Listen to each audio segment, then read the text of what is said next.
ஓம் ஸ்ரீ குருபியோ நமக. காஞ்சி மகா பெரியவா பாதமே சரணம். நாம் இன்னைக்கு 22வது நட்சத்திரமான திருவோணம் பற்றி பார்க்க போகிறோம். திருப்பார்கடல் பிரசன்ன வெங்கடேச பெருமாள் கோவில். இங்கே மூலவர் வெங்கடேச பெருமாள், தாயார் அலமேலு மங்கை. இந்த தலம் திருவோண நட்சத்திர பரிகார தலமாக விளங்குது.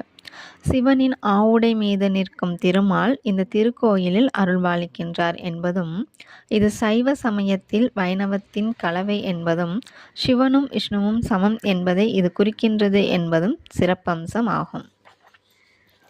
பண்டைய காலங்களில் கரம்பு என்று அழைக்கப்படும் திருப்பார்கடல் கிராமம் பசுமையான சூழலுடன் கூடிய ஒரு இயற்கை வளமிக்க பகுதியாக விளங்கியது. இங்கு 2 சிவன் ஆலயங்களும் 2 விஷ்ணு கோவில்களும் அமைய பெற்றுள்ளன. இங்கு மூலவர்களுக்கு சொர்க்க வாசலுடன் சேர்த்து 3 வாசல்கள் உள்ளன. இதனால் வைகுண்ட ஏகாதசி சமயத்தில் சொர்க்கவாசல் திறக்கும் போது நேரடியாக மூலவரையே தரிசிக்கலாம் என்பது சிறப்பம்சம் ஆகும். 27 நட்சத்திரங்களில் பெருமாளுக்குரிய திருவோணமும் சிவபெருமானுக்குரிய திருவாதிரையும் மட்டுமே திரு என்ற அடைமொழியுடன் கூடியது.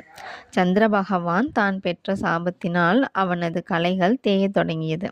இதனால் சந்திரனின் 27வது நட்சத்திர மனைவியருள் ஒருவரான திருவோண நட்சத்திர தேவி மிகவும் வருத்தமடைந்து இத்தலத்தின் பெருமை அறிந்து இங்குள்ள பெருமாளை வேண்டி தவமிருக்கின்றாள். இவளது தவத்தின் மகிழ்ந்த பெருமாள் ஒரு 3ஆம் பிறை நாளில் சந்திரனுக்கு காட்சி தந்து அவனது தோஷத்தை போக்கினார். அன்றிலிருந்து இந்த தலம் திருவோண நட்சத்திர தலமாக விளங்குகிறது. திருவோண நட்சத்திரத்தில் பிறந்தவர்கள் தங்கள் பிறந்த நட்சத்திர நாளில் இந்த தலத்து இறைவனை வழிபட எல்லா செல்வங்களும் பெற்று இன்புற்று இருப்பார்கள் என்பது குறிப்பிடத்தக்கது. ஹரஹர சங்கர, ஜெய ஜெய சங்கர.